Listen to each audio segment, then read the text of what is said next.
I do not practice anything which will lead to wealth concentration. Zero wealth concentration. I'll become an entrepreneur.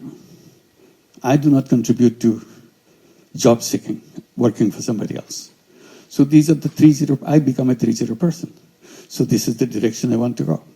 So these are the ideas that one led to another. This is not something happened isolated way. Each one linked to one. I mentioned to go back, concentrate in one village. I said, whatever you try to do, don't try to do overnight, change the world. You cannot do that. If you want to change the world, you start with your village. You start with your neighborhood. If you are successful with your neighborhood, then you have a chance to go to the next step and the next step. Life is about developing a prototype.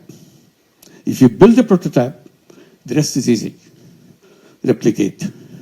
Because you have basic structure here fixed up. That's how microcredit works. You built up the first unit. If the first unit works, you can make thousands and thousands of units doing the same thing. So don't start with a big thing. That's the wrong idea. Always start with the smallest thing possible. Figure out what the smallest thing is all about. And you do that. If you're successful with your smallest unit, you can conquer the world. The rest is easy. Just by repetition.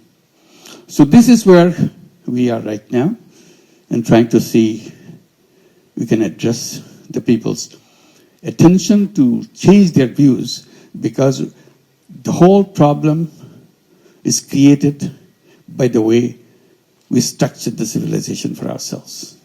Unless we redesign it, we are stuck and we are finished. So that's the world we see. We have the alternative. It's not that it's a kind of terrible thing. It's not a terrible thing. Simply become aware. It can be done in a different way, in a better way, in a sustainable way. That's the direction we want to go. And that's where young people get excited, because they have lots of creative ideas. Somehow we put a tab on it, put them under wrap, open it up, and young people dare to be themselves and get into a mission that we have to create a world so that the whole human community survives. Otherwise, we're in grave danger. So I'll stop here, and I guess I'm supposed to take some questions. I'll be very happy to do that. Thank you very much. Thank you very much. His Excellency will gain not only valuable knowledge, but also meaningful inspiration to pursue business with purpose, to ourselves, to the countries, and to our region as well. And now it's time to open the floor for Q&A before the photo session. Okay, so anybody, any questions are welcome. Please raise your hand for the question. Yes, please. Thank you.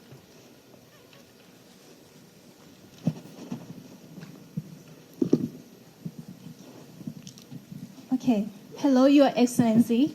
My name is Jenny Starr. I am economic researcher specialized in international policy. First of all, thank you for your inspiring speech. It's quite meaningful for me. Today I have two questions. The first one is, nowadays there are many young generation who want to create a social impact, but they are struggle with funding, so they can't expand their social campaign. So in your opinion, how could they overcome this kind of challenge? And the second one is, as the leader of Bangladesh, do you think how the government sector could create a more friendly ecosystem for young innovators, especially in social enterprise? Thank you. Well, the second question first, how to make it friendly government, is very difficult. It's not easy.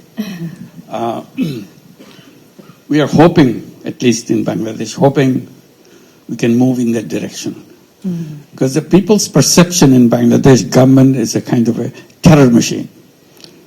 You create trouble for them. It's the purpose of the government is to create trouble, not solve your trouble, but to create new trouble for you. So if you see a government guy, you stay away from him. And that's completely counter to the whole idea of government. So it needs overhauling of great magnitude to make sure that you become. So when you see a government guy, you feel relieved that, okay, I have a government guy next to me. I'll be protected. It takes a lot of practicing, a lot of redesigning inside the government. Hopefully someday we'll be able to do that. On the question of finance, my entire story is about finance. And I'm saying that we are not waiting for money. See? We are not saying, give me some money. We have our stories after stories where we defended ourselves from billions of dollars of money coming to us.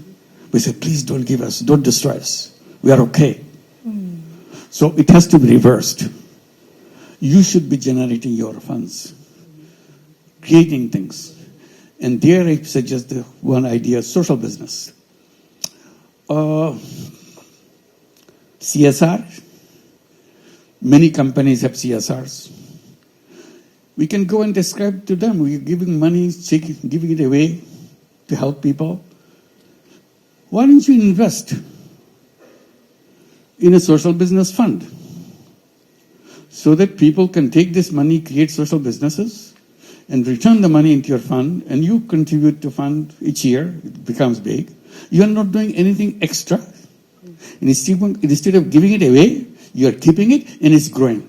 And we benefit from it. Because companies are supposed to give it away. That's a CSR money. Simply you are saying you can do it other way. You can say half the money you put in a social business fund, half you give it away. See which one works better for you. If you like this one better, gradually you'll pull all the money. And then you can, in addition, if you like it, in addition, you become a partner in a social business. Healthcare could be a fantastic social business. Everybody needs healthcare. And this is the most difficult thing to get in most of the countries. I said, why don't we create social businesses? During COVID-19, we have gone through a big fight, global fight, to make vaccine patent-free. Just patent-free. We're not saying give it free. Patent-free. Patent means you protect the right for yourself. You can charge any amount you want. It's a monopoly right. Take away monopoly. You sell the product at the price which you have to charge.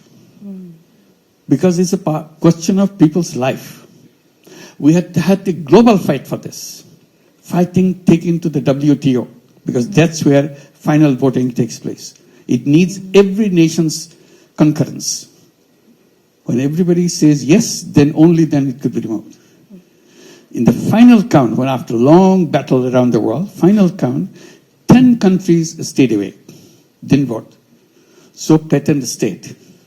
As a result, COVID-19 vaccine went to rich countries in extremely high prices. Companies made billions of dollars, and they're gloating with happiness, giving big captions. So many billions of dollars earned by this, so many billions of dollars here. I said, that's a shame. You're making this money at the cost of people's lives. Many people, millions of people in the world didn't have access to vaccine because they will not allow this vaccine without patent right. If patent right was removed, many countries will produce this and it will be available everywhere. So ever since we are campaigning pharmaceutical companies to become social business companies. Today you pay a penny for your medicine. In the production of that medicine, you charge to the consumer $1 for that. Nobody can stop that. It's a free market.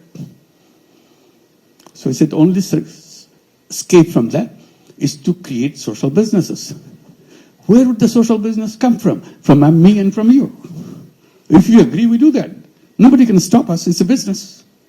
Only thing, we don't overprice it to make money for ourselves. Because social business doesn't have any room for making personal money out of the business. So that's it. So this is the way to go. It can be created. Money should not be a barrier. It's a kind of, again, creative way of thinking how to make it possible. Make contracts with the people. I delivered this, you give me this, I delivered this. That's it. Thank you. Thank you. Thank you very much. And please feel free to engage with Professor Yunus. Thank you. Please. The lady in the middle, please also introduce yourself and your organization. ตรงกลางสุดขาวค่ะ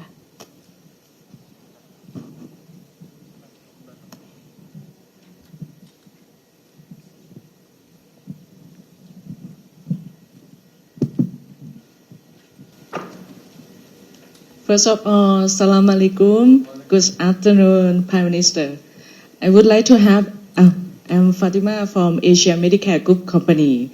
We're running about the medical tourist business. I have it the same question since I asked last Prime Minister, last time when they visit Thailand. I want to know about the bank system. When is gonna be developed or improved about bank to bank and increase for more easier business between Thailand and Bangladesh. Thank you so much. Thank you. It's many examples are around the world how to create a new kind of bank, it's a social business bank.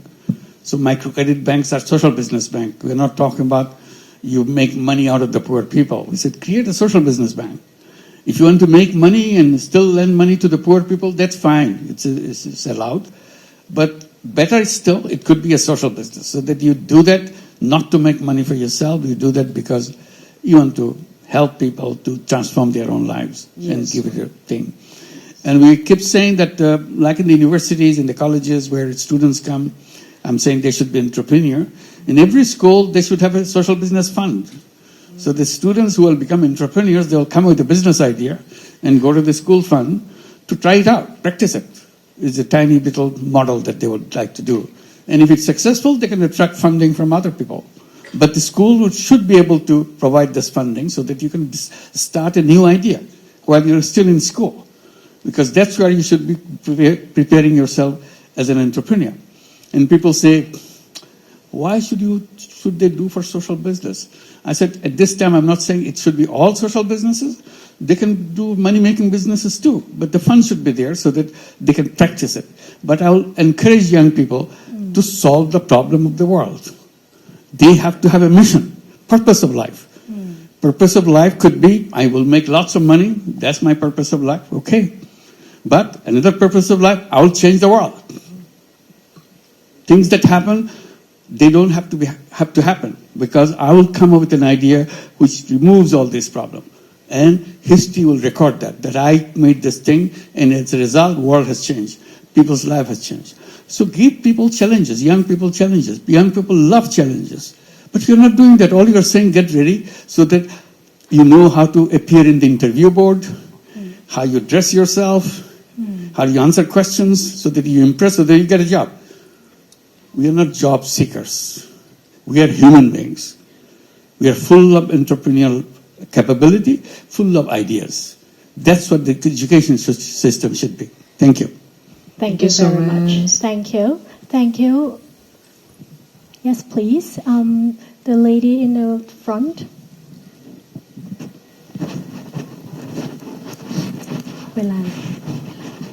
Sorry, I can't see anybody. So I hope there's some light in the middle.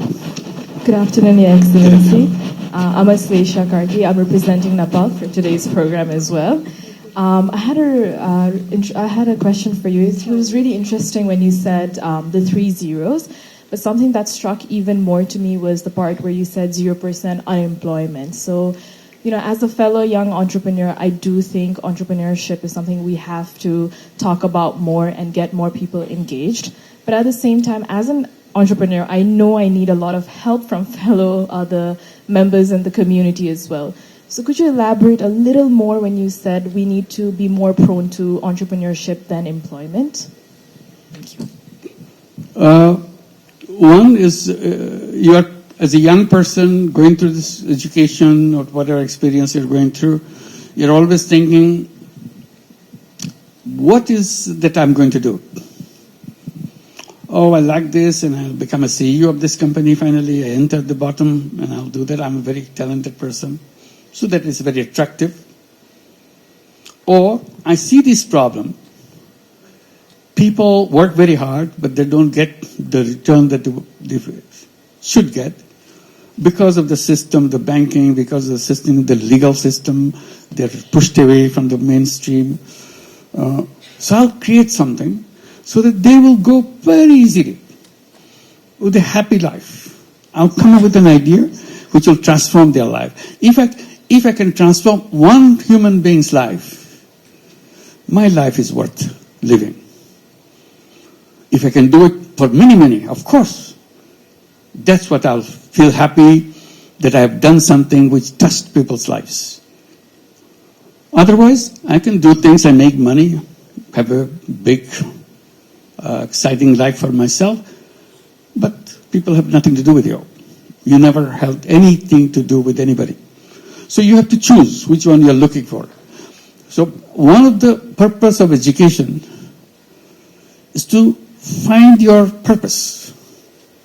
See, in the entire education system, there's nothing called what is the purpose of your life. They will make you expert in everything, but never ask the basic question, why I'm here?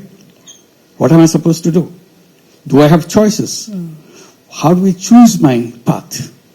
I think that will be the first question in the education system. The day you enter grade 1, what is the purpose of my life? And I search for it as I go. And I battle with my colleagues. I tell my colleagues, this is what I do. My friends in the class say, no, I want to do this. Other friends say, no, I want to do this. And my ideas keep changing. Next class, I'm much mature. I know what I want to do. But still, brighter ideas keep coming in the debates and so on. Because this is a fundamental question each class asks itself.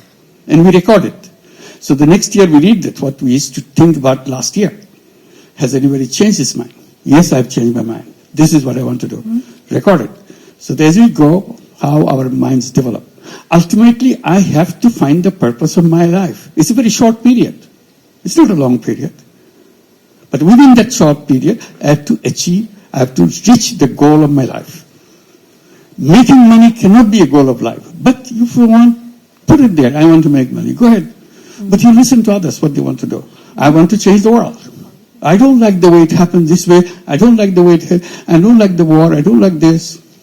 I want to create a world like this. That's what it will happen. Imagination. That's the key word for every young person. Imagine.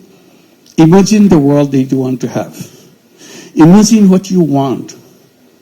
That's the part of your growing up. By the time you're mature, you're ready to go, you have your ideas matured. If you imagine, whatever you imagine, it will happen. If you don't imagine, it will never happen. Imagination is a big part. That's the most important ingredient in every single human's life. Imagination. Thank you.